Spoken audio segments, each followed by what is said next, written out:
A torcida do Flamengo está dizendo o seguinte: 1-0 o gol do Michael era a goleada que precisava para manter o sonho vivo, ou pelo menos, Pedro Ivo, pensar que dá para montar esse time de uma maneira competitiva para a final da Libertadores. Mostrou que quando chega a decisão esse Flamengo é diferente, Pedro, ou para você ainda é pouco essa amostragem de um jogo? Não, Dani, pra mim não me pega não me empolga, não saio com os olhos brilhando por conta da decisão. Como eu estava falando até durante o final de semana, após o jogo, é uma partida completamente fora de contexto. O Flamengo precisava, em meio a uma crise que crescia a cada dia na semana passada, precisava vencer, independente de como for. Um gol de canela, gol de barriga, meio gol, a bola que entrasse e nem precisasse balançar a rede, o Flamengo precisava ganhar. Ganhar, estancar uma crise para olhar para frente com um pouco mais de calma. A atuação foi ruim, a atuação foi pobre, o Atlético teve até mais volume de jogo, mas o Flamengo ganhou. E o que precisava naquele momento era ganhar. Olhar para frente é outro cenário. Acho que se tira muito pouco do ponto de vista tático ou coletivo do jogo de sábado, Dani. Se tira muito mais do espírito, da torcida apoiando, a torcida que não se virou contra o time apenas pelo tropeço de quarta-feira. Se tira muito mais ali também, obviamente, pelo Michael, que eu acho que é um assunto à parte que merece todo o destaque. Se tira muito pelo Andrés, retomando a posição, o Ramon na lateral, alguns valores individuais, algumas observações. Agora, olhar para esse jogo como um referencial para a sequência da temporada, eu acho que não, Dani. É um jogo completamente fora de contexto. O Flamengo só precisava ganhar para estancar uma crise e respirar. Ganhou. Estancou momentaneamente. Mas foi um time limitado do ponto de vista coletivo. Para olhar para frente precisa de um pouco mais. Mais o que, Facincani? Nesse Flamengo, mais organização, né? Claro. Principalmente ofensiva. Isso. O Flamengo, inclusive, até teve espaços contra o Atlético Mineiro. O Atlético não se lançou defensivamente só para pegar o Flamengo em contra-ataque. Aliás, foi o contrário, né? O Flamengo deu a bola pro Galo. Falou assim, ó, Sim. vem pra cima que eu vou te explorar. Foi uma questão inversa, né? O Flamengo muda até a postura dele no jogo para não ceder ao que o Atlético Mineiro mais esperava, que era pegar uma defesa completamente desguarnecida e que tinha um miolo escalado no final de semana que era, tirando as laterais, bastante preocupante, né? Com Gustavo Henrique e Léo Pereira. E até foi pouco acionado por causa dessa postura do Flamengo. Foi mais reativo, deu menos espaços e para mim o Cuca mexe muito mal de forma precipitada no segundo tempo. Já abrindo mão do Nacho, do Zaratio, esses caras, verdade, com um time em que você tem uma possibilidade mais reduzida de você criar, esses caras precisam estar em campo. O Nacho não pode sair do time do Atlético.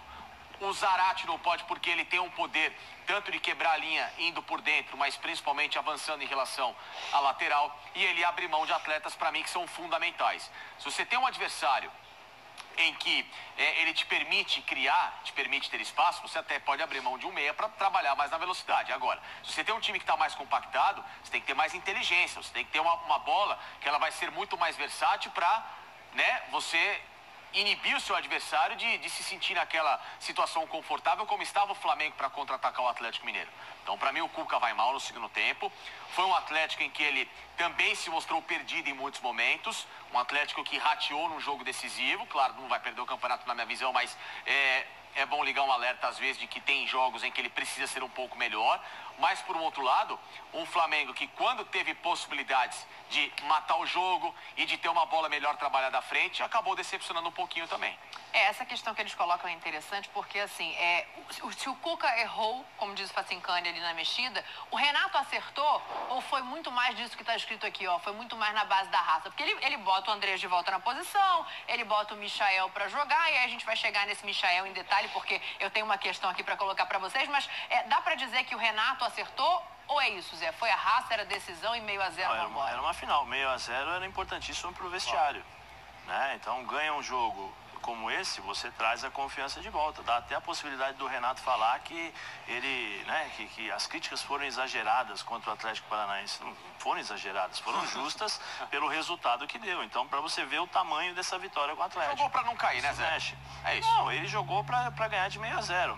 nós vimos um Flamengo recuado, fechado, é aquela questão da estratégia. Tá bom, o Atlético joga muito nessa reatividade, né, no contra-ataque. Então o Atlético muitas vezes recua, espera para justamente explorar os espaços com o Hulk.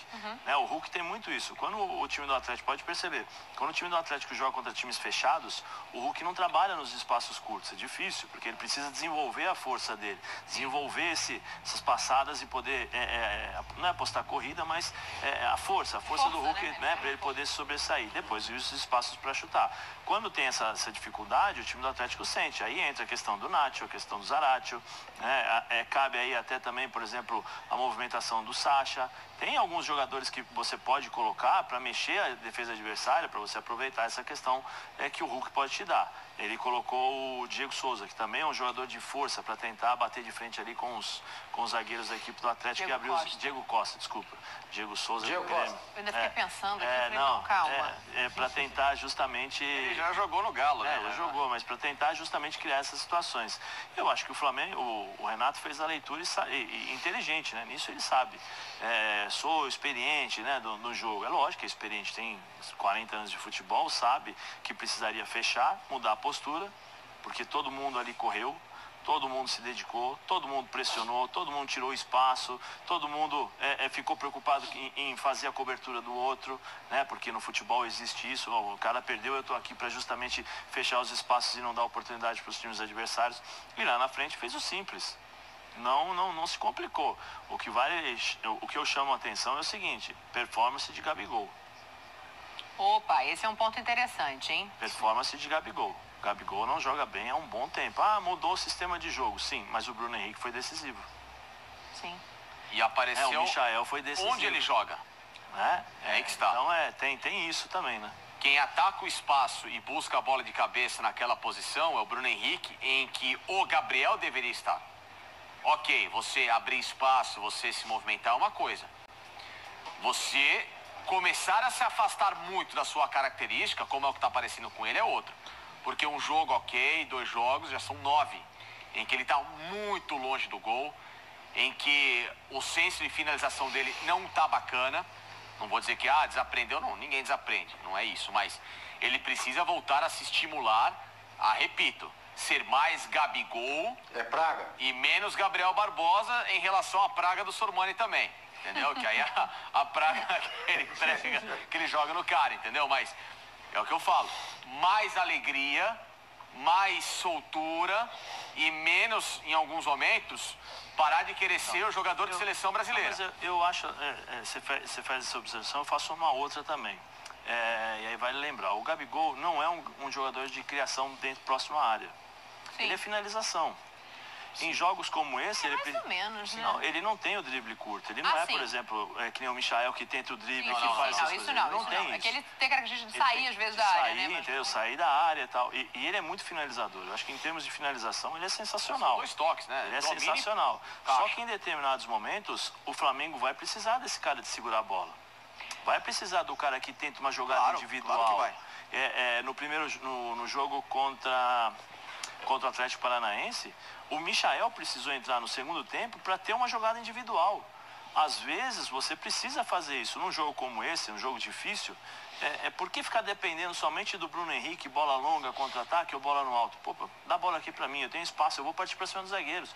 Eu acho que está faltando um pouquinho aquela palavra de ousadia, de um pouquinho de... Eu acho que mais que isso, a sensação confiança. que eu tenho é que às vezes ele está sem a vontade que eu já vi em outros momentos. Então, mas a vontade, eu acho assim, Dani, eu acho que as mudanças táticas, as coisas que vêm acontecendo pela questão dos adversários também. O Gabigol vem sendo destaque há quanto tempo do Brasil? Há 3 anos, no mínimo. Sim. Chega uma hora que você precisa, como diria Vanderlei, fazer o upgrade. Então, eu acho que nesse momento... não, mas é sério. E o banheiro, Zé? O que acontece? Nesse momento, as equipes, como eu falei, tem uma série de estudos, os caras se preparam, já entenderam como o Gabigol joga. Sim. Por isso ele está saindo bastante, ele está servindo o Bruno Henrique, beleza, mas... Chega uma hora que eu vou precisar dos teus gols, Gabigol. Chega uma hora que eu vou precisar da sua presença dentro da área. Claro. Chega uma hora que eu vou precisar segurar a bola ali na frente, tentando me aproximar. O que o Scarpa fez no jogo contra o Grêmio. Falta essa questão do Gabigol. Para mim, eu sinto falta do Gabigol chamar essa responsabilidade. Vai lá, Pedro, rapidinho. É que eu não, o meu era só Você uma não frase acha, só. mas aí, rapidinho aqui, até para vocês responderem. Você responde aí também, Facinho, quero até ouvir. A fase do Gabigol também não passa pela ausência de criatividade do time? Óbvio, quando o passa. Zé fala que ele é um cara de 1 toque, 2 toques na bola, de dentro da área de finalização. Eu não acho que seja apenas O Arrascaeta faz mais falta que o Bruno Gabigol, Henrique para ele, Pedro, e aí? É claro, a maioria desses jogos, a gente até debatia no sábado, o Calçade fez uma pergunta, a gente fez um levantamento. Desses 9 jogos sem gols, o Arrascaeta só participou de 2. Então, esses 7 jogos sem gols, o Gabigol tem que sair para dar talvez um lado mais cerebral que o Flamengo não tem esse substituto do Arrascaeta.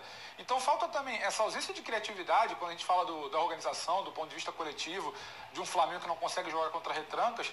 Esse Flamengo não cria, essa bola não chega. Esse Gabigol de 1, 2 toques dentro da área não existe.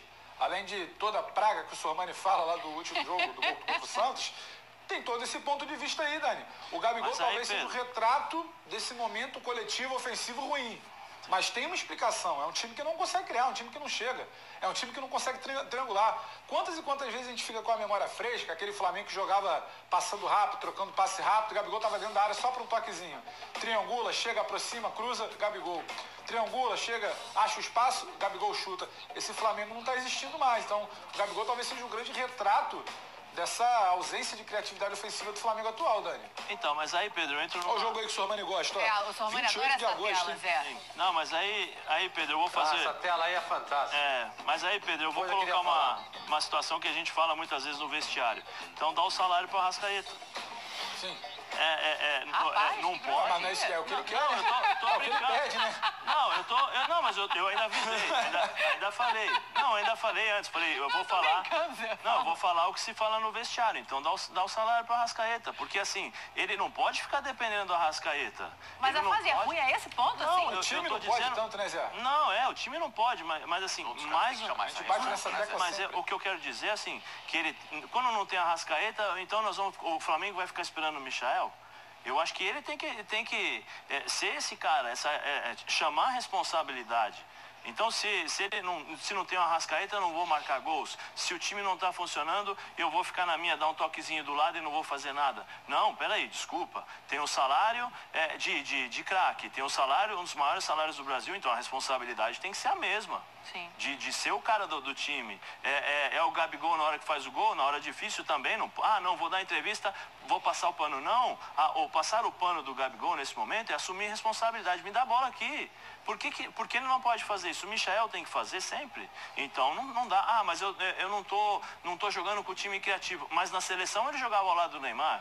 O que ele fez? Ele não fez nada também na seleção, ele não conseguiu jogar. Então assim, agora o que eu acho que acontece na carreira do Gabigol, que aí aconteceu com vários jogadores, é a questão da evolução técnica e tática do jogador. E entender que o que ele fez até agora foi ótimo, não estou reclamando, pelo amor de Deus. Eu estou destacando aqui que foi ótimo, mas só que é o seguinte, eu vou jogar contra o Gabigol, eu sei o que ele vai fazer. Não é mais suficiente. Não é mais o suficiente. Ele precisa entender, se eu ficar abertinho aqui do lado direito e tentando fechar, os times já estão posicionando o volante, já estão fechando aqui a zaga, estão fazendo 2 contra 1, posiciona o volante e eu não tenho para onde ir. Então eu tenho que tocar do lado e fazer um movimento. E aí eu fico dependendo dos outros. Sim. Então, assim, para um centroavante ficar dependendo dos outros, muitas vezes, de novo, né, o que a gente fala no vestiário, atacante que não faz gol, passa fome. Claro. Então, assim, ele tem que começar a entender, se ele não consegue, o treinador, vem cá, Gabigol, ou o staff, que tem essa possibilidade também, que muitas vezes, não estou dizendo o caso do Gabigol, pelo amor de Deus, né, para as pessoas não entenderem, mas muitas vezes o jogador escuta mais o staff do que o treinador. De mostrar para ele, vem cá, vamos assistir esse jogo, olha o movimento que você fez, tá vendo? Você tá entrando, você toca a bola e vem por dentro, você tá batendo de frente com o volante, a lateral já não tá conseguindo, tenta fazer um pouquinho, jogar um pouco mais dentro da área. Então isso que é o que eu tô querendo dizer, ele precisa fazer algo novo para que os adversários olhem e falem, mas o Gabigol não tá mais correndo pro lado direito, o Gabigol tá fazendo facão e finalizando dentro da área, para tentar algo novo, porque senão ele vai ficar dependendo do Arrascaeta, o Arrascaeta daqui a pouco vai embora, se machuca, vai para a seleção, ele vai fazer isso, ele vai passar esse tipo de problema? Não, tem que ser inteligente. Ó, aqui a hashtag F90BR tá bombando com o Gabigol. O Biagione Rangel fala assim, o Gabigol finalizou bem em 2019. Depois disso, necessita de inúmeras bolas para acertar uma. Prestem atenção o quanto suas finalizações passam longe do gol. 2020 ele foi bem também. Vamos fazer uma justiça do aqui. Santos ele já vinha bem também. Mas é isso, ele realmente agora precisa de mais chances. E aí o JMB fala, Gabigol fora da posição, Andrés improvisado ao longo de 4 jogos e outros equívocos demonstram a falta de competência do Renato Gaúcho, que hoje tem um elenco ainda melhor do que tinha Jorge Jesus. Falta capacidade ao Renato Gaúcho. Deixa eu ver se o Sormani quer falar alguma coisa de Gabigol, senão eu quero ouvir de Michael aqui também, porque é um ponto pra gente tocar. Mas você quer fechar o Gabigol aí, Sormani? Quer que volte a tela pra você? Não, já tá na tarja lá, ó. Não, Dani, essa tela é muito legal, né? Muito bacana. Eu vibro com ela aqui. Torcida do Flamengo não gosta, não. Eu concordo com o Zé Elias. Eu concordo com o Zé Elias. O Gabriel deixou de fazer gol por causa do Arrascaeta. Nada, é a fase dele. É a fase dele. Não tá boa. Não tá boa. Ele tá chutando menos a gol? É isso que nós precisamos ver. Quantas vezes... Qual era a média de finalização do Gabriel no campeonato? Eu não sei. A gente vai atrás disso pra amanhã pra você, hein? Isso. Qual era a média de arremates a gol do Gabriel com o Arrascaeta no time? Sem o Arrascaeta é quanto? Eu acho que não tem nada a ver. É uma fase ruim. O meu ponto não é que o Arrascaeta só serve ele não finaliza porque ninguém serve. O meu ponto é que ele tem que sair da área e ser uma cabeça pensante porque não tem outra pessoa para fazer a função do Arrascaeta. Arrascaeta. Pega o mapa de calor dele. Então o Gabriel cada vez mais longe do gol, finaliza menos, faz menos gol. Vamos ver onde é que tá. O mapa de calor dele de sábado, Sormani, ele não pisava na área, ele não estava na área. O único momento que ele pisa na área é no lance do gol, que o Bruno sobe para disputar, aí entram ele e Michael na área. Então assim, esse Gabriel cada vez mais longe... finaliza menos, participa menos, faz menos gols. Então, aí a minha questão... Deixa só o Sormani completar. Vai, Sormani. Vai lá, seu Sormani. O que precisa ver é o seguinte. Qual era o mapa de calor do Gabriel com o Arrascaeta? Quantas finalizações a gol ele dava com o Arrascaeta? Porque até agora a gente está no chutômetro. Nós estamos no chutômetro aqui. Eu não vi nenhum mapa mostrando isso para mim. Com o Gabriel, com o Arrascaeta acontecia isso. Com o Everton Ribeiro acontecia aquilo. Nós precisamos mostrar isso. Nós precisamos mostrar. A única coisa que a gente sabe é que o Gabriel não faz gols há 9 partidas. Isso é fato. Agora, por que ele não faz? Porque ele está saindo muito da área? Porque ele está sentindo falta do Arrascaeta? Porque ele está numa má fase? Está chutando muito, mas está chutando tudo fora? Isso que precisa ser feito. Porque senão, é tudo achômetro. É tudo achômetro. Por isso que eu vou na praga. Não, mas não é achômetro. A gente está debatendo o que está acontecendo em campo. Vai lá, fala, Facinca. Fecha aí, porque eu quero saber de quem está jogando bem. Eu quero falar do Michael beleza, aqui. O Arrascaeta não está jogando, tá? O Andrés faz uma segunda função, de meio campo. Sim. Cadê o Everton Ribeiro? Ih, rapaz. Por que ele não puxa também um pouquinho dessa personalidade? Isso aí devia ser banco. Pois é, então, além do Gabriel, beleza, vamos cobrar o Gabriel ter a proatividade e concordo contigo, Zé. Mas cadê o Everton Ribeiro? Por que ele também não tem essa proatividade? Cadê o cara que foi eleito 2 vezes melhor jogador como meio campo no futebol brasileiro 2013-14? Faz 7 anos, ok. Mas será que ele desaprendeu a ter um toque de bola? Ele desaprendeu a tentar armar um jogo? Porque ele jogava nessa faixa no Cruzeiro. Né? Ele fazia as duas funções, tanto por dentro como abrir o jogo. Né? Ele trocava... Mas é o que eu falo, todo mundo já sabe qual é a movimentação do Flamengo.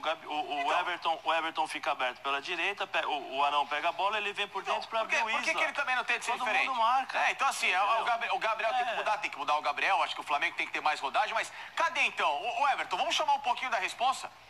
Vamos sair das costas do Arrascaeta, vamos sair das costas do momento bom do Bruno Henrique, vamos sair das costas do momento bom do Gabriel e vamos também ser um pouquinho do Everton Ribeiro, que o torcedor espera que você seja na ausência desses caras. Porque jogar bem com todo mundo do lado, fazendo a função e ganhando os louros é muito fácil. Tá na hora de você aparecer um pouquinho no momento em que talvez o Flamengo precise do seu toque de bola, como você, camisa 10 e foi da seleção brasileira, para tentar também servir um pouquinho desses caras. Esse ponto aí é bom e ele me dá um gancho para falar do Michael, sabe por quê? Porque o Michael tá pedindo passagem. Aí vamos fazer um exercício aqui, o Arrascaeta volta, vamos botar o Flamengo completo, né? O Arrascaeta volta pro time. O Michael continua no banco ou tem alguém que já não está mais pedindo a posição como antes? Porque olha aí os números do Michael, ó. O Everton Ribeiro sai. A gente está olhando aqui, Sormani, porque são 29 partidas desde a chegada do Renato, né? Ele jogou todas. Ele não foi titular em todas, obviamente, mas ele jogou todas as partidas. E tem 9 gols marcados só atrás do Gabigol e do BH. Roda a vinhetinha aí que eu quero abrir esse assunto. Fábio Sormani já falou assim, ó, Everton Ribeiro é banco, então eu vou lá porque eu gosto de gente decidida. É simples assim, Sormani? Senta o Everton Ribeiro no banco e coloca o Michael pra jogar? Bom, é o seguinte, Dani, eu quero deixar claro que eu acho o Everton Ribeiro um jogador, um bom jogador. Bom jogador. Ele não é um jogador de nível de seleção brasileira, como pensa o Tite. Eu penso assim, tá? Eu penso assim. Eu acho que o Everton Ribeiro é o exemplo mais bem acabado daquela pessoa que está no lugar certo na hora certa. Ele tem 4 títulos brasileiros. Ele é um jogador desse calibre? Não é. Não é. Não é. Mas ele está no lugar certo, sempre na hora certa. Ele foi muito importante naquele Cruzeiro. O Facincani lembrou, foi até eleito o melhor meia do campeonato. Mas, enfim, o Claudinho também foi eleito bola de ouro aqui. Eu também discordo completamente. Mas, enfim, são opiniões. Aí, no caso, são opiniões. E não é a minha. Na minha opinião, o Everton Ribeiro é superestimado. Ele é bom jogador. Ele é bom jogador. O Arrascaeta é muito mais jogador do que ele. Muito mais jogador do que ele. E, nesse momento, o Michael é muito mais jogador do que o Everton Ribeiro também. Porque o Everton Ribeiro, o Michael, faz gol, quebra linhas, desequilibra o sistema defensivo do adversário, coisa que o Everton Ribeiro não faz. Ele não faz. Então, se você tirar o Everton Ribeiro do time e você colocar até o final do campeonato o Flamengo sem ele, vai acabar o campeonato e vai ter muito torcedor que não vai nem perceber que ele saiu do time. Nem vai perceber. Então, o meu time do Flamengo, do meio campo à frente, seria Arão, Andréas Pereira, Michael, Arrascaeta e Bruno Henrique. E Gabigol, o Gabriel lá na frente. Esse é o meu Flamengo. Eu tiro o Everton Ribeiro. Nada justifica a presença dele em campo.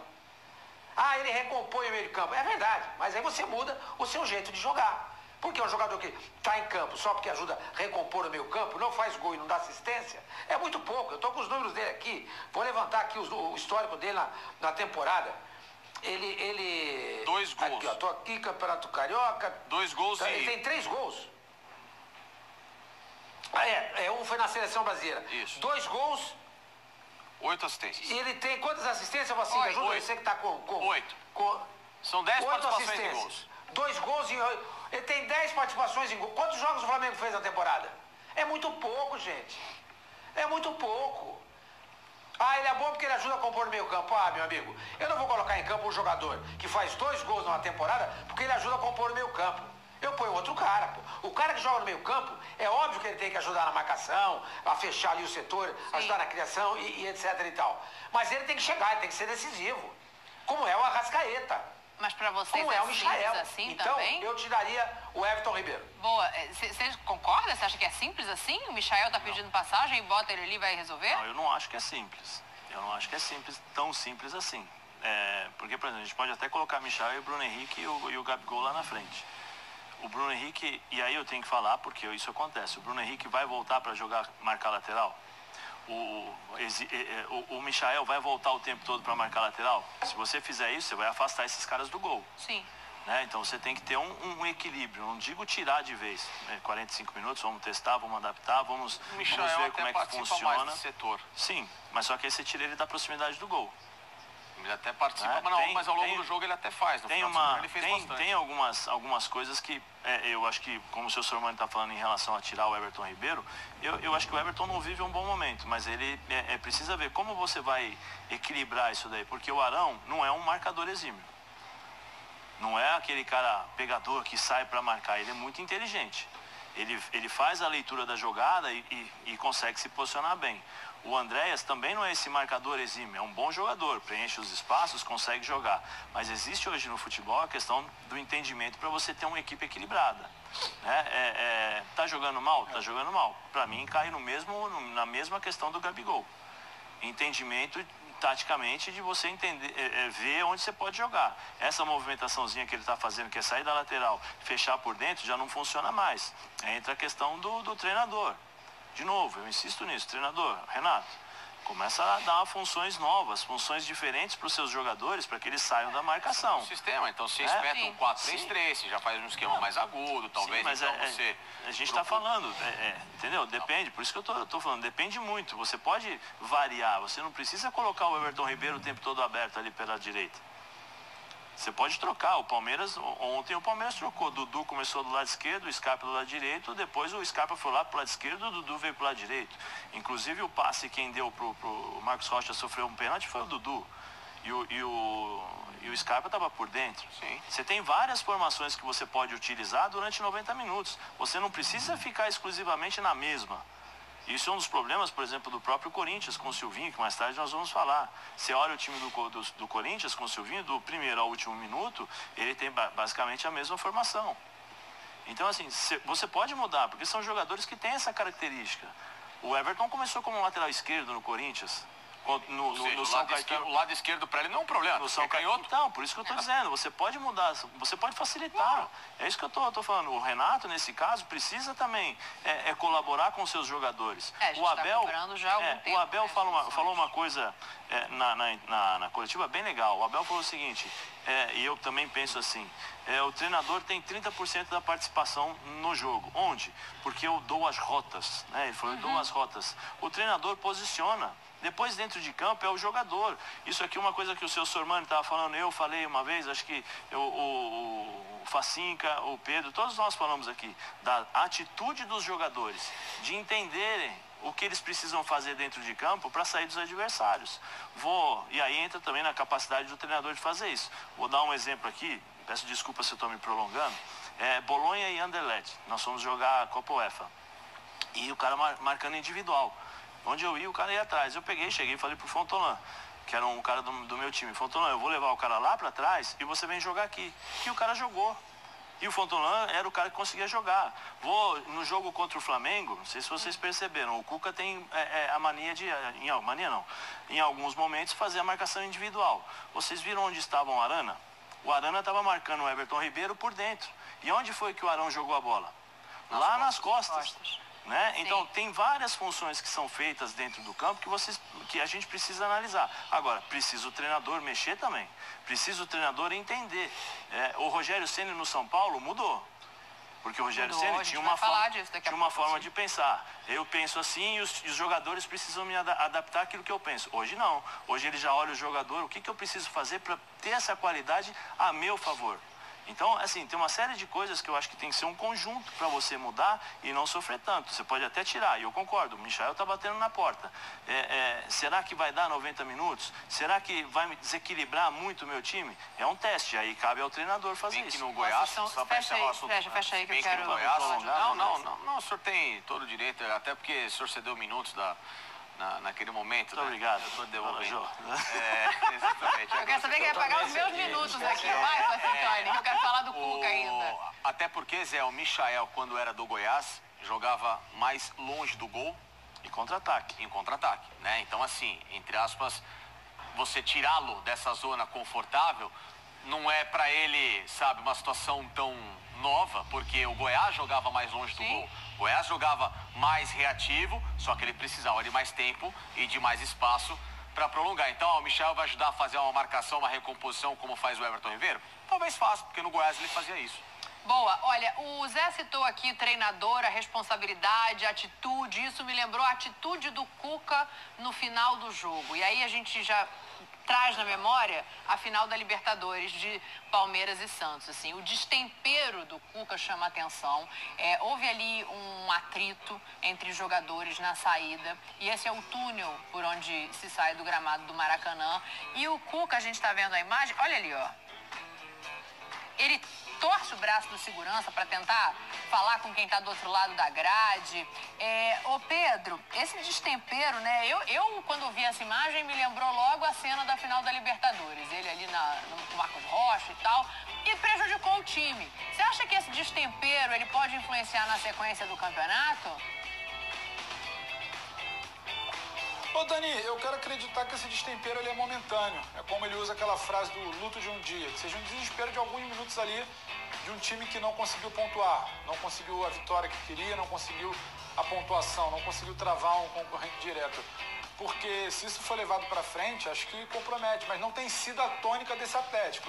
Sobre a cena é muito lamentável, né? O rapaz está ali trabalhando, obviamente ele não queria estar no meio dessa confusão, segurança ali de colete amarelo, acaba o Cuca baixando o braço dele de forma até exagerada, depois ele vai com a mão no rosto do outro segurança, destempero. Só que eu acho que é uma coisa de momento ali, Dani, de momento. Repudio, eu acho que isso aí não precisava ter acontecido, mas me parece ter sido uma coisa muito mais de momento que um destempero exagerado do Atlético. Acho que o Atlético entrou pilhado, nervoso no jogo, um jogo muito intenso, físico, depois conseguiu talvez colocar a cabeça no lugar, assim podemos dizer, para tentar fazer o seu jogo, acabou não conseguindo construir o resultado, mas eu quero acreditar pelo que o Atlético passou nas últimas semanas, pós a eliminação de Libertadores, tendo que lidar com a pressão de administrar a liderança e fazendo seus resultados, me parece algo muito mais momentâneo do que exatamente algo que possa tirar o trem do Atlético do trilho aí, Dani. Mas justifica pra vocês, porque eu fico imaginando assim, né? É o que a gente fala em relação aos jogadores também. Tem jogador Nada que se olha de um...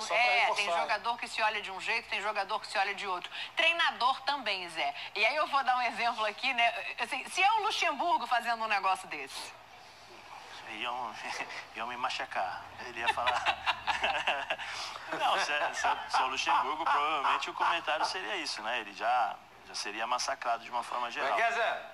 Iam me machacar, Xoxomani. Iam bater na minha cabeça assim, ó. Iam realmente, de fato, pegar no pé, porque já é o personagem. A gente já sabe como é que funciona com determinados personagens do futebol brasileiro.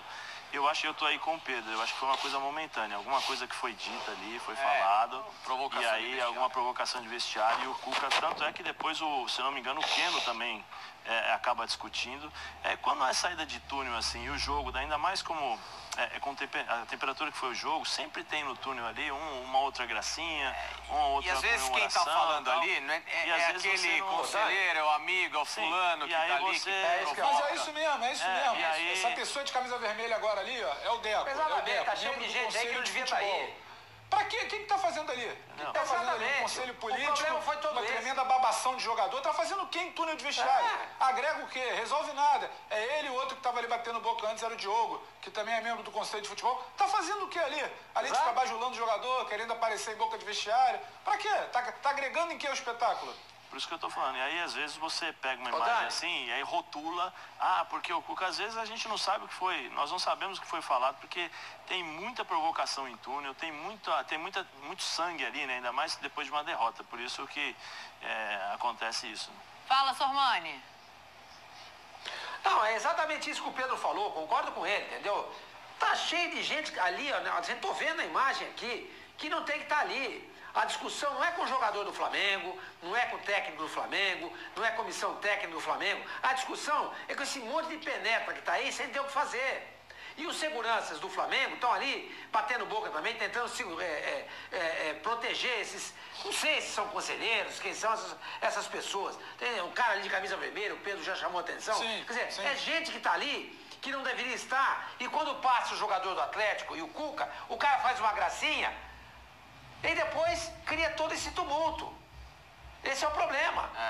Então, o tumulto, repito, não é com os jogadores do Flamengo, técnico, comissão técnica, etc e tal. É com gente que não deveria estar ali. É o cara que passa. É isso aí, eu acho que o problema maior não é o Cuca, é quem está ali e não deveria estar.